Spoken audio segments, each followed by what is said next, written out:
প্রিয় ছাত্ররা, আশা করি সকলে ভালো আছে। আজকে আমরা ক্লাস 10-এর ভূগোল বায়ু উষ্ণতার দ্বিতীয় বা শেষ পর্বটা তোমাদের সামনে আলোচনা করছি। দেখো, আমরা আগের দিন আলোচনা করেছিলাম বায়ু উষ্ণতা কাকে বলে, অ্যালবেডো কি, কার্যকরী সৌর বিকিরণ কি, ইনসোলেশন কি, এবং বায়ুমণ্ডল উত্তপ্ত হওয়ার পদ্ধতিগুলো, অর্থাৎ পরিবহন, পরিচলন, বিকিরণ, অ্যাডভেকশন, এই পদ্ধতিগুলো আলোচনা করেছিলাম। তার সাথে সাথে বায়ুমণ্ডলের উষ্ণতার তারতম্যের কারণ আলোচনা করেছিলাম। সেখানে আমরা বলেছিলাম যে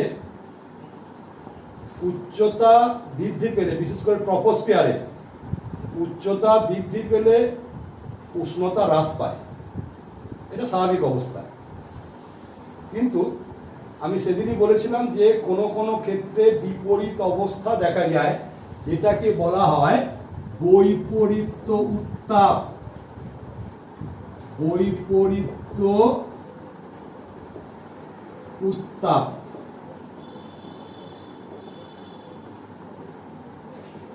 এই বৈপরীত্য উত্তাপটা কি? দেখো, নাতিশীতোষ্ণ মণ্ডলে পার্বত্য অঞ্চলে রাত্রিবেলায় উপরকার বায়ুটা দ্রুত তাপ বিকিরণ করে শীতল ও ভারী হয়। নাতিশীতোষ্ণ অঞ্চলে শীতকালে রাত্রিবেলায় পার্বত্য অঞ্চলের উপরকার বায়ুটা দ্রুত তাপ বিকিরণ করে শীতল হয়, এবং ওই শীতল ও ভারী বায়ু ধীরে ধীরে পর্বতের গা বেয়ে নিচের দিকে নেমে আসে। এটাকে বলা হয় ক্যাটাবেটিক বায়ু। ক্যাটা মানে নিচে, ক্যাটাবেটিক বায়ু। তাহলে এই শীতল ও ভারী বায়ুটা নিচের দিকে নেমে এলো, আর নিচের অপেক্ষাকৃত উষ্ণ বায়ুটা কি হবে? উষ্ণ বায়ু স্থানটা দখল করলো ভারী বায়ুটা, তখন নিচের উষ্ণ বায়ুটা, এটা শীতল বায়ু নামছে।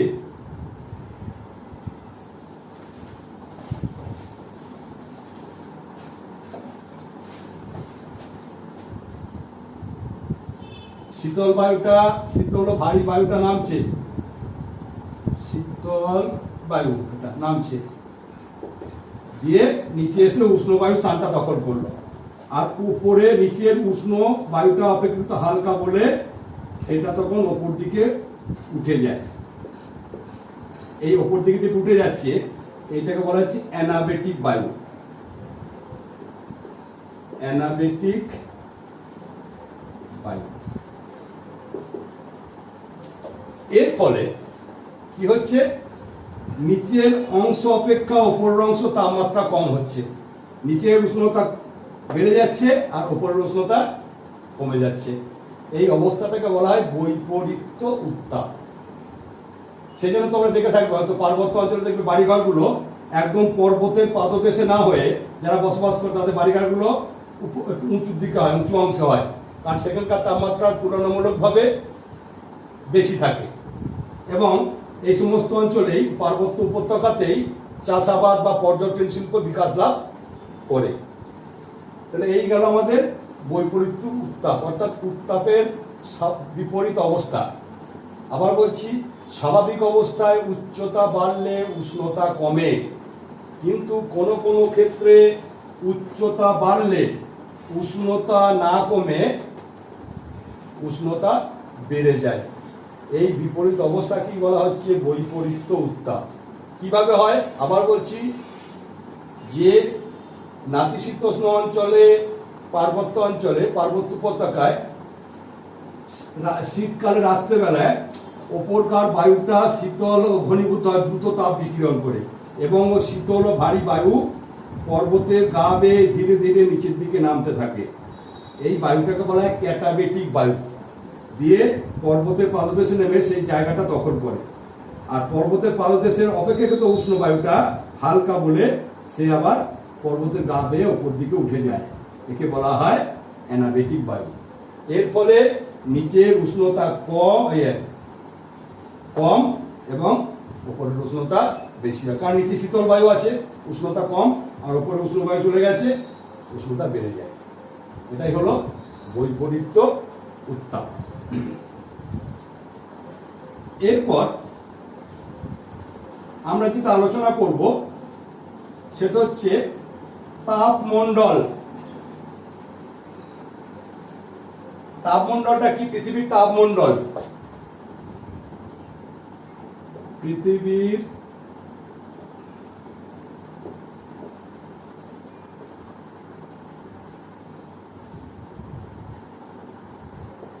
তাপমণ্ডল অর্থাৎ উষ্ণতার উপর ভিত্তি করে পৃথিবীকে প্রধানত তিনটি তাপমণ্ডলে ভাগ করা হয়। একটা হচ্ছে উষ্ণমণ্ডল, উষ্ণমণ্ডল। 2 নম্বরটা কি?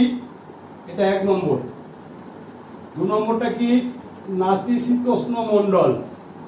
মণ্ডল মানে অঞ্চল বা এলাকা, তোমরা জানো। নাতিশীতোষ্ণ মণ্ডল। আর 3 নম্বর হচ্ছে হিমমণ্ডল। পৃথিবী, আমরা আগে আলোচনা করেছি, পৃথিবীর সব জায়গার উষ্ণতা সমান নয়। এই উষ্ণতার উপর ভিত্তি করে পৃথিবীকে প্রধানত 3টি মণ্ডলে ভাগ করা হয়। একটা হচ্ছে উষ্ণমণ্ডল, একটা নাতিশীতোষ্ণ মণ্ডল, আর একটা হিমমণ্ডল। প্রথমে আমরা বলছি উষ্ণমণ্ডল। দেখো, আমরা সকলে জানি যে সূর্যরশ্মি সারা বছর নিরক্ষরেখা বা তার আশেপাশে লম্বভাবে কিরণ দেয়। সূর্যের আলোটা সারা বছর নিরক্ষরেখা বা তার আশেপাশে লম্বভাবে কিরণ দেয়। আরো ভালোভাবে বলতে গেলে বলা যেতে পারে, এই যে উত্তরে কর্কটক্রান্তি রেখা এবং দক্ষিণে মকরক্রান্তি রেখা, এই দুটো রেখার মধ্যে কোনো না কোনো জায়গায় সূর্যের আলোটা সারা বছর লম্বভাবে পড়ে। ফলে লম্বভাবে পতিত সূর্যরশ্মিকে কম বায়ুস্তর ভেদ করে আসতে হয় এবং সেটা লম্বভাবে বা সোজাভাবে পড়ে বলে উষ্ণতা বেশি হয়। এই অঞ্চলটাকে বলা হচ্ছে উষ্ণমণ্ডল। এই অঞ্চলটাকে বলা হচ্ছে উষ্ণমণ্ডল, অর্থাৎ নিরক্ষরেখার উভয় দিকে, উত্তরে কর্কটক্রান্তি রেখা থেকে দক্ষিণে মকরক্রান্তি রেখা, অর্থাৎ 23.5 ডিগ্রি উত্তর অক্ষরেখা থেকে 23.5 ডিগ্রি দক্ষিণ অক্ষরেখা, এই অঞ্চলটাকে বলা হয় উষ্ণমণ্ডল। এই অঞ্চলে গড় উষ্ণতা থাকে 27 ডিগ্রি সেলসিয়াস। গড় উষ্ণতা, বার্ষিক গড় উষ্ণতা হলো 27 ডিগ্রি সেলসিয়াস। এবং এখানে উষ্ণতার প্রসর খুব কম, অর্থাৎ সর্বনিম্ন এবং সর্বোচ্চ উষ্ণতার মধ্যে পার্থক্যটা খুব কম, প্রসর প্রায় নেই বললেই চলে। সারা বছর, বিশেষ করে নিরক্ষীয় অঞ্চলে সারা বছর একটাই ঋতু, সেটা হলো গ্রীষ্ম ঋতু। অন্য কোন ঋতু নিরক্ষীয় অঞ্চলে দেখা যায় না। দ্বিতীয়ত হচ্ছে উত্তরে কর্কটক্রান্তি রেখা থেকে সুমেরু বৃত্ত রেখা, অর্থাৎ 23.5 ডিগ্রি উত্তর অক্ষরেখা থেকে 66.5 ডিগ্রি দক্ষিণ অক্ষরেখা, এবং দক্ষিণে 23.5 ডিগ্রি দক্ষিণ অক্ষরেখা মকরক্রান্তি রেখা থেকে কুমেরু বৃত্ত রেখা, এই অঞ্চলে সূর্যের আলোটা তির্যক ভাবে পড়ে। কতটা তির্যক? এখানে পড়ছিল 0, আর এটা পড়ে 23.5 ডিগ্রি থেকে 66.5 ডিগ্রি, 23.5 থেকে 66.5 ডিগ্রি কোণে পড়ে, তির্যক ভাবে পড়ে। ফলে এখানে উষ্ণতা খুব বেশিও হয় না, আবার খুব কমও হয় না। তাই এই অঞ্চল দুটোকে বলা হয় নাতিশীতোষ্ণ মণ্ডল। এই অঞ্চলটা, অর্থাৎ উত্তরে কর্কটক্রান্তি রেখা থেকে সুমেরু বৃত্ত রেখা 23.5 ডিগ্রি উত্তর অক্ষরেখা থেকে 66.5 ডিগ্রি উত্তর অক্ষরেখা, এবং দক্ষিণে মকরক্রান্তি রেখা বা 23.5 ডিগ্রি দক্ষিণ অক্ষরেখা থেকে 66.5 ডিগ্রি দক্ষিণ অক্ষরেখা বা কুমেরু বৃত্ত রেখা, এই অঞ্চলের তাপমাত্রা মাঝামাঝি হয়, অর্থাৎ খুব বেশিও হয় না, আবার খুব কমও নয়। এই অঞ্চল দুটোকে বলা হয় নাতিশীতোষ্ণ মণ্ডল, অর্থাৎ ন অতি শীত আর ন অতি উষ্ণ। খুব শীতও নয়, খুব গরমও নয়, নাতিশীতোষ্ণ মণ্ডল। এইটাকে বলা হয় উত্তর নাতিশীতোষ্ণ মণ্ডল, উত্তর গোলার্ধে এটাকে, আর দক্ষিণ গোলার্ধের এই অংশটাকে বলা হয় দক্ষিণ নাতিশীতোষ্ণ মণ্ডল। দক্ষিণ নাতিশীতোষ্ণ মণ্ডল। এই যে নাতিশীতোষ্ণ মণ্ডল বললাম, মোটামুটি ভাবে দেখা যায় এই অর্থাৎ কর্কটক্রান্তি রেখা থেকে 45 ডিগ্রি উত্তর অক্ষরেখা বা মকরক্রান্তি রেখা থেকে 45 ডিগ্রি দক্ষিণ অক্ষরেখা, এই অঞ্চলের উষ্ণতাটা তুলনামূলক বেশি। অর্থাৎ উত্তর দিকের 23.5 ডিগ্রি থেকে 45 ডিগ্রি উত্তর এবং দক্ষিণে 23.5 ডিগ্রি থেকে 45 ডিগ্রি দক্ষিণ, এই অংশটুকুর উষ্ণতা তুলনামূলকভাবে বেশি হয়। তাই এই অংশটাকে বলা হয় উষ্ণ নাতিশীতোষ্ণ মণ্ডল, আর এইটা তুলনামূলক কম হয়, তাই এটাকে বলা হয় দক্ষিণ শীতল নাতিশীতোষ্ণ মণ্ডল। অর্থাৎ এই নাতিশীতোষ্ণ মণ্ডলকে আবার উষ্ণতার পার্থক্য অনুযায়ী দুটো ভাগে ভাগ করা যেতে পারে।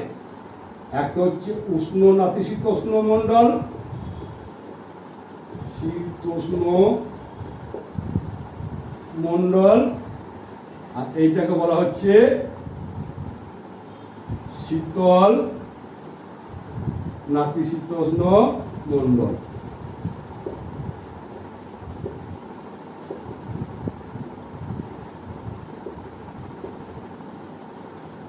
তাহলে উষ্ণ নাতিশীতোষ্ণ মণ্ডল কোনটাকে বললাম?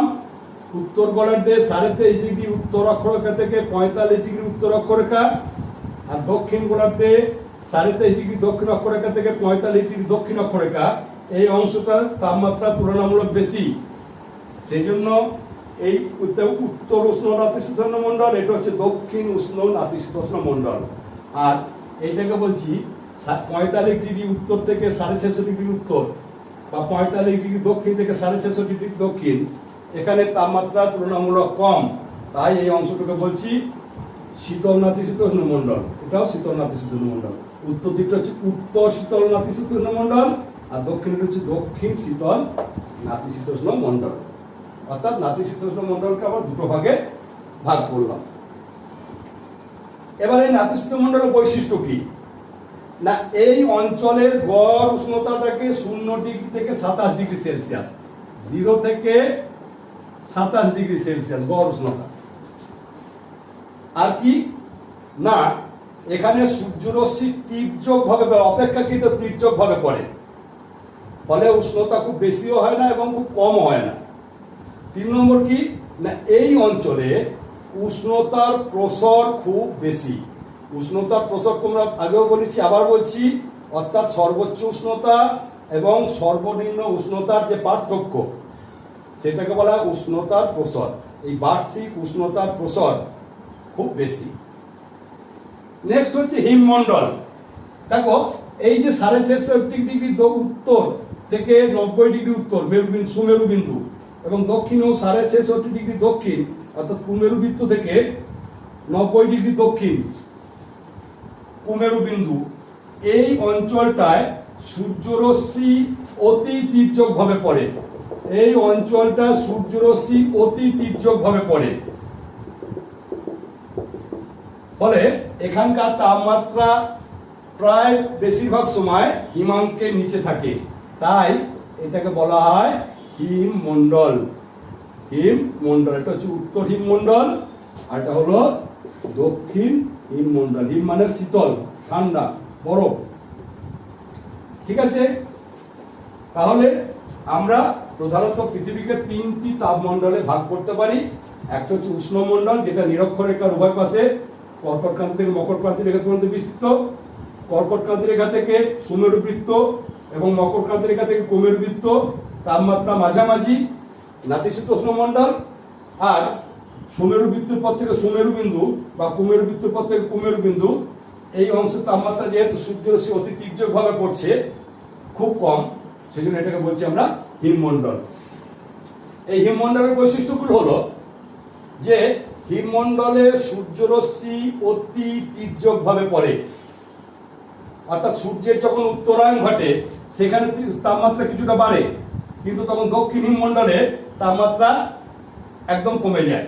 আবার সূর্য যখন দক্ষিণায়ন ঘটে, অর্থাৎ সূর্য যখন দক্ষিণ দিকে অপেক্ষাকৃত বেশি সরে আসে, তখন উত্তরের তাপমাত্রা খুব কমে যায়, দক্ষিণের হিমমণ্ডলের তাপমাত্রা সামান্য বাড়ে।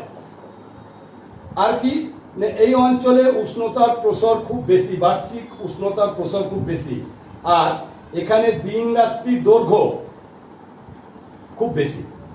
অর্থাৎ দেখা যায় যখন সূর্যের উত্তরায়ণ ঘটে, অর্থাৎ সূর্য যখন কর্কটক্রান্তি রেখার কাছাকাছি লম্বভাবে কিরণ দেয়, তখন এখানে সামান্য সূর্যের আলো পড়ে, দিন একটানা 6 মাস প্রায় দিন চলে, তখন আমার দক্ষিণ গোলার্ধের হিমমণ্ডলে অন্ধকার, কারণ সূর্যের আলো এখানে পৌঁছায় না, তখন একটানা এখানে 6 মাস অন্ধকার।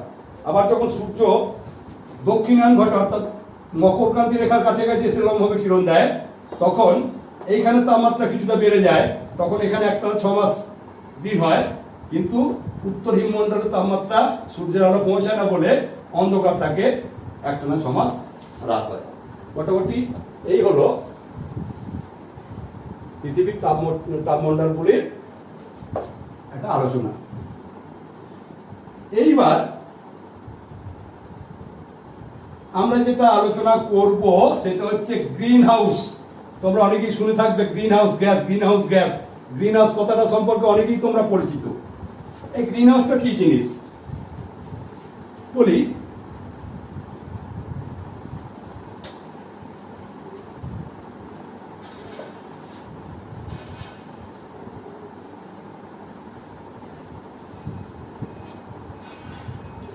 গ্রিন হাউস বাংলায় বলে কি সবুজ ঘর। গ্রিন মানে সবুজ।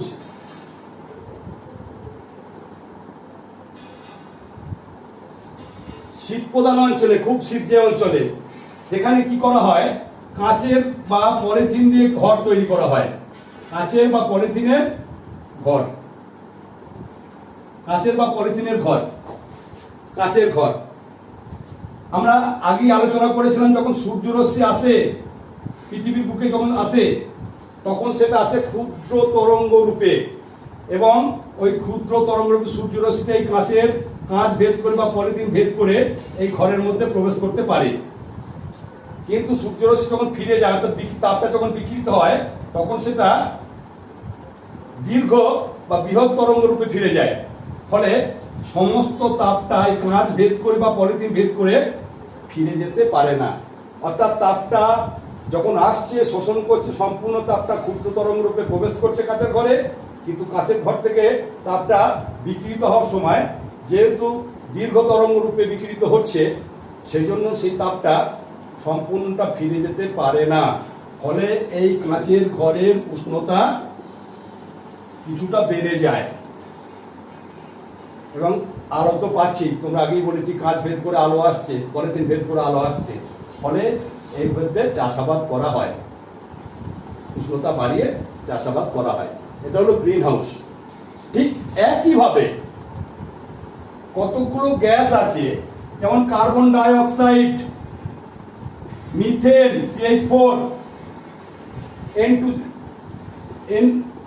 নাইট্রাস অক্সাইড CFC, মিথেন বললাম, CH4, এই গ্যাসগুলো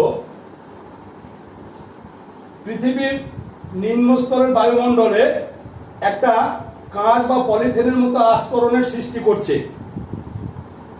carbon dioxide, nitrous oxide, methane, chlorofluorocarbon বা CFC, এই গ্যাসগুলো বায়ুমণ্ডলে নিম্ন স্তরে এই কাঁচের মতো বা পলিথিনের মতো একটা আবরণের সৃষ্টি করছে, যার ফলে এই আবরণটা ভেদ করে সূর্যের তাপটা পৃথিবীতে পৌঁছাচ্ছে। কিন্তু সেই তাপটা যখন বিকিরিত হচ্ছে, তখন দীর্ঘ তরঙ্গ ফিরে যাওয়ার সময় এই স্তরটা ভেদ করে সমস্ত তাপটা মহাশূন্যে ফিরে যেতে পারছে না। তার ফলে ওই কিছুটা তাপ থেকে যাচ্ছে, পুনরায় সেটা ভূপৃষ্ঠে নেমে এসে ভূপৃষ্ঠের উষ্ণতা বাড়াচ্ছে। এই জন্য কি হচ্ছে না, দিনকে দিন, এটা একটা কারণ। এরপর পৃথিবীর গড় উষ্ণতা বৃদ্ধি পাচ্ছে, প্রধানত আমাদের এই জনবিস্ফোরণ, নগরায়ন, শিল্পায়ন, নির্বিচারে অরণ্য নিধন, অর্থাৎ গাছপালা কেটে ফেলা, এর ফলে এই গ্যাসগুলোর পরিমাণ বেড়ে যাচ্ছে। যানবাহনের সংখ্যা বৃদ্ধি, এই সমস্ত গ্যাসগুলোর পরিমাণ বেড়ে যাচ্ছে নগরায়নের ফলে, শিল্পায়নের ফলে, গাছপালা কেটে ফেলার ফলে বায়ুমণ্ডলে এই গ্যাসগুলোর পরিমাণ বেড়ে যাচ্ছে। Carbon dioxide, methane, nitrous oxide, chlorofluorocarbon বেড়ে যাওয়ার ফলে এই যে আবরণটা, সেই আবরণটা সৃষ্টি হচ্ছে, একটা আবরণ সৃষ্টি করছে। এবং এই আবরণটা, এই গ্যাসগুলোর যে আবরণ, যে আবরণটা ভেদ করে সমস্ত উষ্ণতাটা মহাশূন্যে বিকিরিত হয়ে মহাশূন্যে ফিরে যেতে পারছে না। তার ফলে পৃথিবীর গড় উষ্ণতা ধীরে ধীরে বাড়ছে। বিজ্ঞানীরা এই অবস্থাটাকে বলছেন বিশ্ব উষ্ণায়ন। বিশ্ব উষ্ণায়ন ইংরেজিতে বলতে তোমরা শুনে থাকবে গ্লোবাল ওয়ার্মিং। গ্লোবাল ওয়ার্মিং, ঠিক আছে? তাহলে বিশ্ব উষ্ণায়ন কি না, বায়ুমণ্ডলে কার্বন ডাই অক্সাইড, মিথেন, নাইট্রাস অক্সাইড, ক্লোরোফ্লোরোকার্বন প্রভৃতি গ্যাসের পরিমাণ বৃদ্ধি পাওয়ার ফলে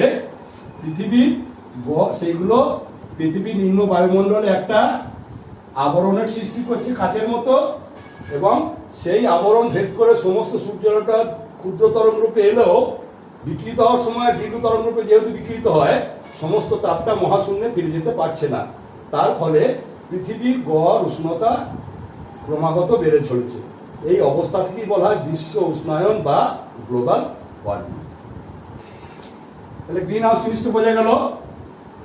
এই গ্যাসগুলো কার কাজ করছে? গ্রিন হাউস গ্যাসের মতো আমাদের পৃথিবীতে যেন গ্রিন হাউস, অর্থাৎ গ্যাসগুলো কাচের আবরণ, কাচের একটা স্বচ্ছ আবরণ সৃষ্টি করছে কাঁচ বা পলিথিনের, যার ফলে তাপটা বেড়ে যাচ্ছে না।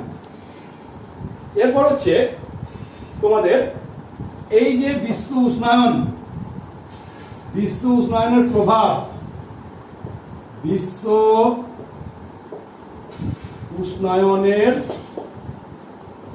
প্রভাব।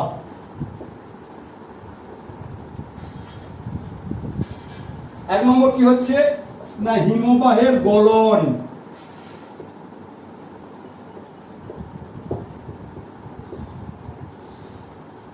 বিশ্ব উষ্ণায়নের ফলে পৃথিবীর গড় উষ্ণতা বেড়ে যাচ্ছে। তার ফলে দুই মেরু অঞ্চলে, সুমেরু এবং কুমেরু, যে বিশাল হিমবাহ হচ্ছে মানে বরফের স্তূপ। এক কথায় হিমবাহ হচ্ছে বরফের স্তূপ, চলমান বরফের স্তূপ, যে এক সময় চলন্ত অবস্থায় ছিল বা বর্তমানে চলন্ত অবস্থায় রয়েছে। সেই বরফের পাহাড় উদা বাংলায়, তাকে বলা হয় হিমবাহ, ঠিক আছে? তাই সেই হিমবাহ যেহেতু উষ্ণতা বেড়েছে, প্রচুর পরিমাণে গলছে, অত্যাধিক পরিমাণে গলতে শুরু করছে, এবং সুমেরু এবং কুমেরু অঞ্চলের হিমবাহগুলো আস্তে আস্তে ছোট হয়ে যাচ্ছে বলে। এর ফলে কি হচ্ছে, 2 নম্বর পয়েন্ট না, সমুদ্র তলের উচ্চতা বাড়ছে। সমুদ্র তলের উচ্চতা বাড়ছে, যেহেতু স্বাভাবিকের চেয়ে উচ্চতা বৃদ্ধি, যেহেতু স্বাভাবিক অবস্থার চেয়ে অতি দ্রুত হিমবাহগুলো গলছে, ফলে সমুদ্রের জলতলের উচ্চতা বাড়ছে। এইভাবে যদি চলতে থাকে আর কয়েক বছর পরে দেখা যাবে সমুদ্র উপকূলের যে অঞ্চলগুলো আছে, অর্থাৎ নিচু অঞ্চল, সে অঞ্চলগুলো কি হবে, সমুদ্রের জলের তলায় চলে যাবে। 3 নম্বর কি বলা যেতে পারে, যে প্রাকৃতিক বিপর্যয়,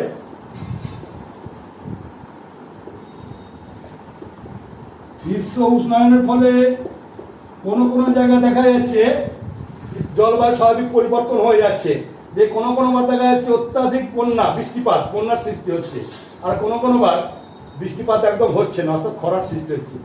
বিশ্ব উষ্ণায়ন ফলে অর্থাৎ প্রকৃতির যে স্বাভাবিক অবস্থা বা ভারসাম্য, সেই ভারসাম্যটা বিঘ্নিত হচ্ছে। ফলে কোনো বছর বন্যা, কোনো বছর খরা, এইভাবে চলে আসছে। 3 নম্বর কি বলতে পারি, কৃষি উৎপাদন হ্রাস। কৃষি উৎপাদন হ্রাস কেমন? একটু আগে বললাম যে সমুদ্রের জলতল বেড়ে যাচ্ছে, কি বললাম যে সমুদ্রের উপকূলবর্তী অঞ্চলগুলো সমুদ্রের জলের তলা চলে যাবে। তার ফলে কি হবে, ওই অঞ্চলগুলো চাষাবাদ হয়, জমিগুলো কি হবে, সমুদ্রের জলের তলা চলে গেলে কৃষি জমির পরিমাণ কমে যাবে। আবার যে বছর খরা হচ্ছে, সে বছর এই যে বৃষ্টিপাতের ফলে স্বাভাবিক আমাদের ধান চাষ হয়, সেই ধরনের ফসল হবে না। তার আমাদের একদম খরার ফসল, যেগুলো খুব কম বৃষ্টিপাতে হয়, অর্থাৎ জোয়ার, বাজরা, রাগি, এই ধরনের ফসল চাষ করতে বাধ্য হবে। তাহলে সামগ্রিকভাবে দেখা যাবে সমগ্র পৃথিবীর ফসল উৎপাদনের পরিমাণ কমে যাবে জলবায়ু পরিবর্তনের ফলে, এবং কিছু অঞ্চল সমুদ্রের জলের তলায় চলে যাওয়ার ফলে কৃষি জমির পরিমাণ কমবে, এবং জলবায়ু পরিবর্তনের ফলে কৃষি কার্যের পদ্ধতি পরিবর্তন হবে, ফলে কৃষি উৎপাদন কমবে।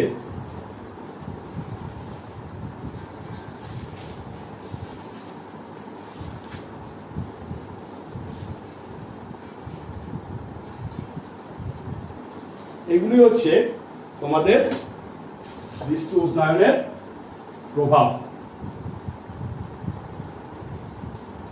বিশ্ব উষ্ণায়নের প্রভাব।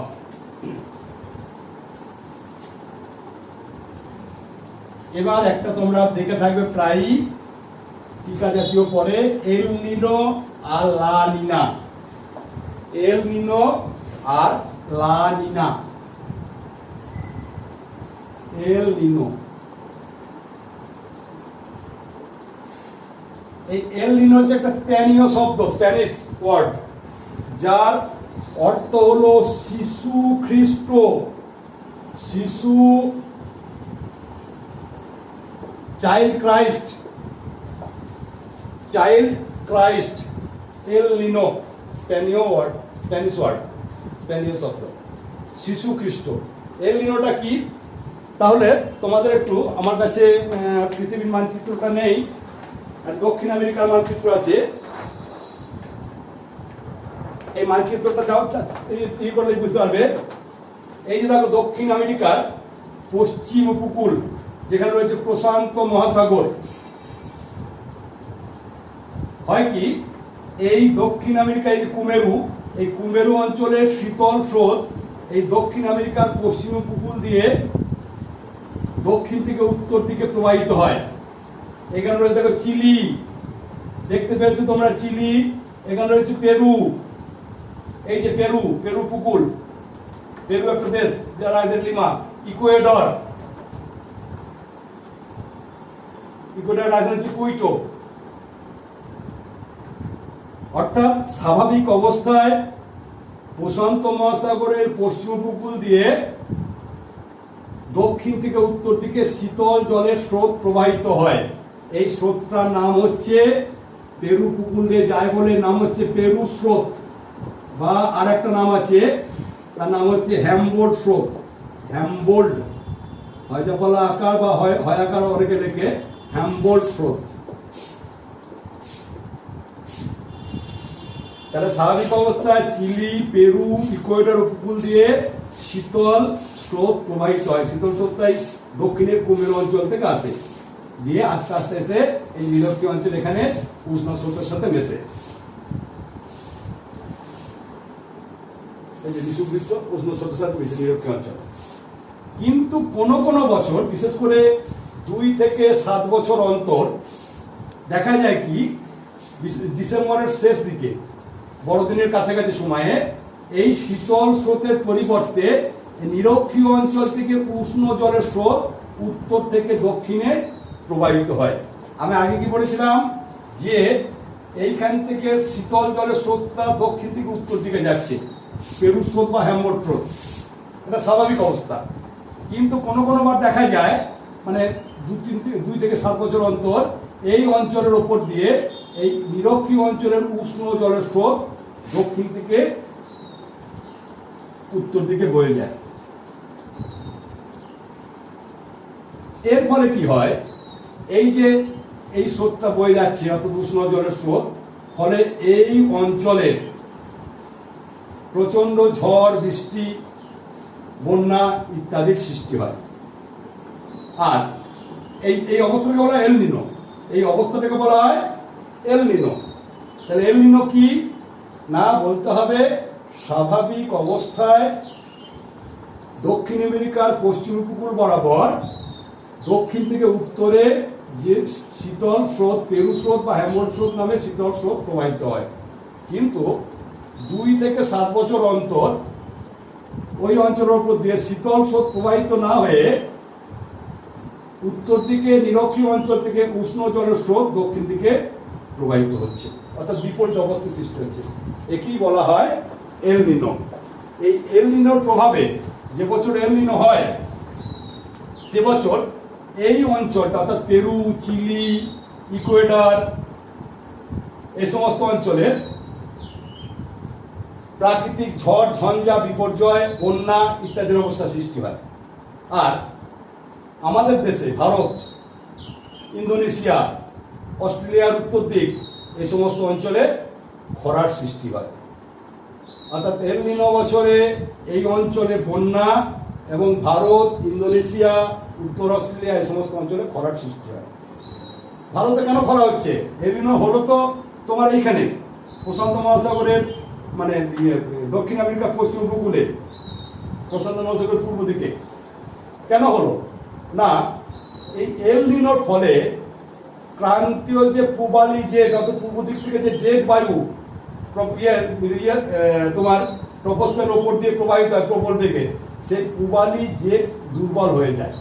ভারত মহাসাগরের এই যে পূবালি জেট, এই পূবালি জেটটা দুর্বল হয়ে যায় এবং পূবালি জেট দুর্বল হওয়ার ফলে ভারত মহাসাগরে, ভারতের দক্ষিণ দিকে যে ভারত মহাসাগর আছে, এই ভারত মহাসাগরের উচ্চচাপটা খুব বেশি শক্তিশালী হতে পারে না। আবার বলছি, এল নিনো ক্রান্তীয় পূবালি জেটকে দুর্বল করে দেয়। এর ফলে ভারত মহাসাগরের উচ্চচাপটা খুব বেশি শক্তিশালী হতে পারে না। তার জন্য তোমরা জানো আমাদের দেশে যে বৃষ্টিপাত হয় মৌসুমী বায়ু, সেই মৌসুমী বায়ুটা দক্ষিণ পশ্চিম মৌসুমী বায়ু। সেটা কোথা থেকে আসে না, ভারত মহাসাগর থেকে। ঠিক আছে, ওই ভারত মহাসাগর যেহেতু উচ্চচাপটা শক্তিশালী হচ্ছে না, ফলে দক্ষিণ পশ্চিম মৌসুমী বায়ুটা ভারতের দেরিতে প্রবেশ করে এবং বৃষ্টিপাত কম হয় বা খরার সৃষ্টি হয়। এছাড়া এল নিনোর প্রভাবে দেখো এই দিক দিয়ে শীতল স্রোত প্রবাহিত হচ্ছিল, তা শীতল স্রোতের পরিবর্তে যখনই উষ্ণ স্রোত চলে আসছে, এই অঞ্চল পেরু হচ্ছে পৃথিবীর এমন একটা দেশ যেখানে প্রচুর সামুদ্রিক মৎস্য শিকার করা হয়। এই উষ্ণ জলের স্রোত আসার ফলে যে সামুদ্রিক প্লাঙ্কটন হচ্ছে কিছু প্রাণী প্লাঙ্কটন আছে আর উদ্ভিদ প্লাঙ্কটন আছে, ফাইটো প্লাঙ্কটন আর জু প্লাঙ্কটন, ক্ষুদ্র ক্ষুদ্র জলজ উদ্ভিদ পোকা। জলজ উদ্ভিদগুলো হচ্ছে ফাইটো প্লাঙ্কটন আর জলজ কিছু ক্ষুদ্র ক্ষুদ্র পোকা সেগুলো জু প্লাঙ্কটন। এগুলো হচ্ছে মাছেদের প্রধান খাদ্য। এই মগ্নচড়াগুলো হচ্ছে মগ্নচড়াগুলোয় এই প্লাঙ্কটনগুলো জন্মায়। এই উষ্ণ জলের স্রোত প্রবাহিত হওয়ার ফলে এই প্লাঙ্কটনগুলো নষ্ট হয়ে যায়, মরে যায়। ফলে এই অঞ্চলে মাছেরা যেহেতু খাবার নেই, প্লাঙ্কটন মরে গেছে, মাছেরাও কম আসে। ফলে এই সমস্ত দেশের মাছের শিকার, মৎস্য শিকার ব্যাপকভাবে কমে যায়। আর পেরুর অর্থনীতির একটা বড় অংশ আসে এই মৎস্য শিকার করে। বেশিরভাগ লোক মাছ চাষ করে জীবন ধারণ করে। এল নিনো। আর একটা কি, আর একটা হচ্ছে লা নিনা। তাহলে এই গেল এল নিনো। এল নিনো কি বললাম, এল নিনোর প্রভাবে কি হয় বললাম। এল নিনোর প্রভাবে এখানে বন্যা বা খরার কি হয়, প্রাকৃতিক ঝড় ঝঞ্ঝা হয়, আমাদের দেশে খরা হয়। এবং খরা কেন হয় তাও বললাম। আর একটা হচ্ছে লা নিনা। লা নিনা, লা নিনাটা কি? লা নিনা একটা স্প্যানিশ শব্দ, যার অর্থ হচ্ছে ছোট্ট বালিকা। ছোট্ট বালিকা। লা নিনা কি না, যে বছর এই যে প্রশান্ত মহাসাগর, নিরক্ষরেখা বা প্রশান্ত মহাসাগর, এই প্রশান্ত মহাসাগরে যে স্বাভাবিক অবস্থা হচ্ছে,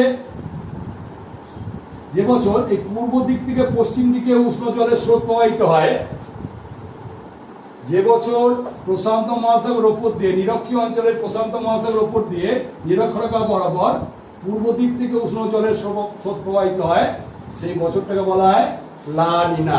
এই লা নিনার ফলে আবার ঠিক বিপরীত অবস্থা দেখা যায়। এল নিনো যা হয়, লা নিনায় ঠিক তার বিপরীত অবস্থা দেখা যায়। অর্থাৎ এল নিনোতে এই অঞ্চলে কি হচ্ছিল, বন্যা, ঝড় ঝঞ্ঝা, প্রাকৃতিক দুর্যোগ। আর লা নিনাতে হবে এখানে খরা।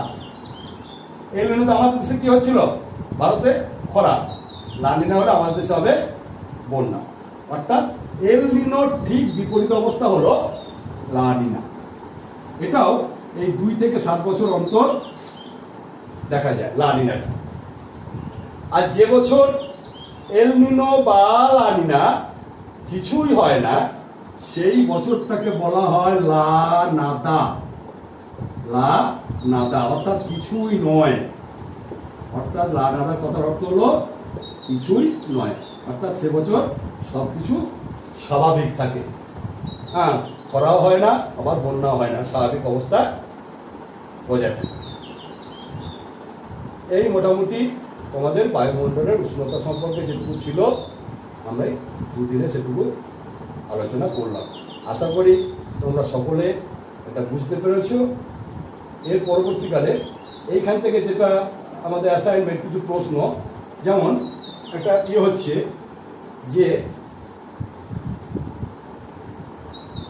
বায়ুমণ্ডল উত্তপ্ত হওয়ার পদ্ধতিগুলি লেখো, আলোচনা করো। এটা একটা প্রশ্ন। আর একটা বড় ভালো প্রশ্ন 5 নম্বরের, যে বায়ুমণ্ডলের উষ্ণতার তারতম্যের কারণগুলি আলোচনা করো। খুব ইম্পর্টেন্ট প্রশ্ন, তোমরা এই প্রশ্নগুলো করবে। আর 2 বা 3 নম্বরে যেগুলো রইল, এল নিনো কি, এল নিনো কি বললে 2 নম্বর থাকলে এল নিনো, জাস্ট এল নিনোটুকু লিখবে। 3 নম্বর থাকলে প্রভাবটুকু একটু আলোচনা করবে। এল নিনোর প্রভাবে এই অঞ্চলে এই হয়, এই অঞ্চলে এই হয়, একটু আলোচনা করবে। আর একটা বড় প্রশ্ন খুব ইম্পর্টেন্ট, তোমরা যদি বিশ্ব উষ্ণায়ন কি, বিশ্ব উষ্ণায়নের প্রভাব।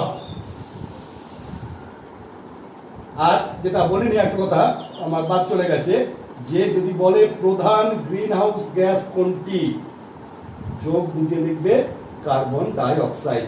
কারণ মোট গ্রিন হাউস গ্যাসগুলোর মধ্যে কার্বন ডাই অক্সাইডের প্রভাব হচ্ছে প্রায় 47%। ঠিক আছে, তাহলে প্রধান গ্রিন হাউস গ্যাস হলো কার্বন ডাই অক্সাইড। এই কার্বন ডাই অক্সাইড অর্থাৎ কার্বন ডাই অক্সাইড বায়ুমণ্ডলের উষ্ণতা বৃদ্ধির জন্য প্রধানত দায়ী। ব্যাস, আজকে শেষ করলাম। ভালো থেকো, ধন্যবাদ।